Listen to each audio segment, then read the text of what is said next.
বিপদনাশিনী ব্রত, যা বিপত্তারিণী ব্রত নামেও পরিচিত, হিন্দু ধর্মানুসারে একটি গুরুত্বপূর্ণ পূজা ও ব্রত।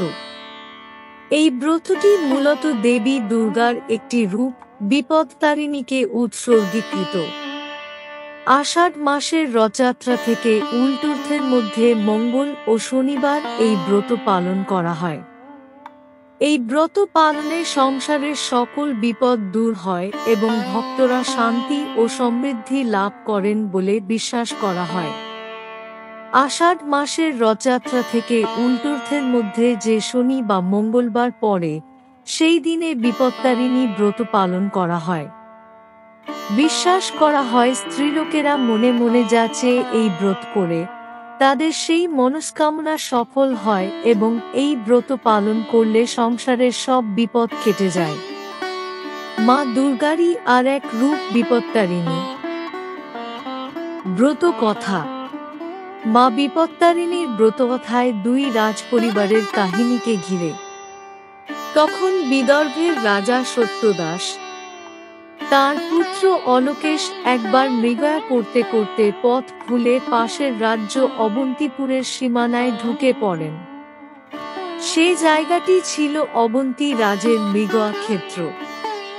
সেখানে একটি হরিণ শিকার করলে অবন্তী রাজ্যের সেনারা তাঁকে বেঁধে নিয়ে যায় রাজদরবারে। সে সময় অবন্তী রাজ্যের রাজা ছিলেন চক্রধর।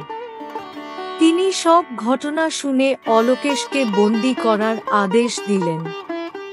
রক্তচক্ষু মহারাজ হেরিয়া তাহারে আদেশিল রাত গিয়া অন্ধ কারাগারে। রাজপুত্রের বন্দী হওয়ার খবর বিদর্ভে পৌঁছলে বিদর্ভরাজ সত্যদাস ছুটে গেলেন অবন্তী রাজের দরবারে।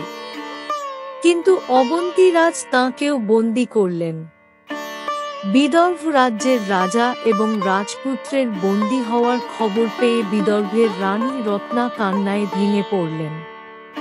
তখনই দৈববাণী হল, বিপত্তারিণী দুর্গায় পুজো বিশেষ, আমা প্রতি ভক্তি শ্রদ্ধা তোমার অশেষ। চোখের জল মুছে রানী পুজোর আয়োজন করলেন। সেই দিনটা ছিল রথযাত্রার পরের মঙ্গলবার। দেবী বিপত্তারিণীর পুজো সেরে রানী ভক্তি ভরে দেবীর স্তব করতে লাগলেন।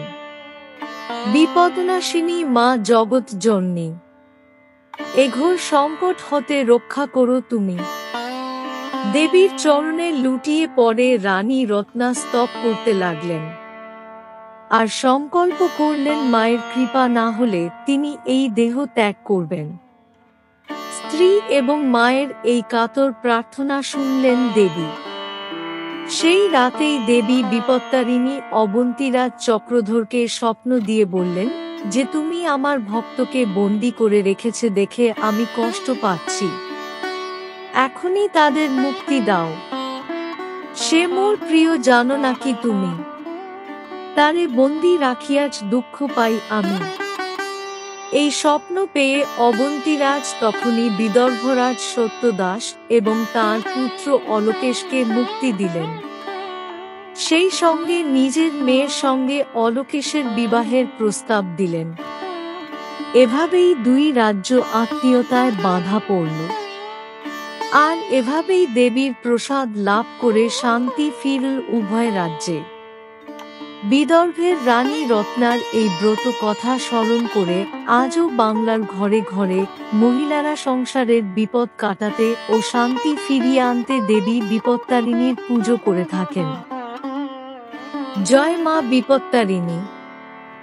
এই ধরনের আরও ভিডিও দেখার জন্য আমাদের চ্যানেলটি সাবস্ক্রাইব করুন। ধন্যবাদ।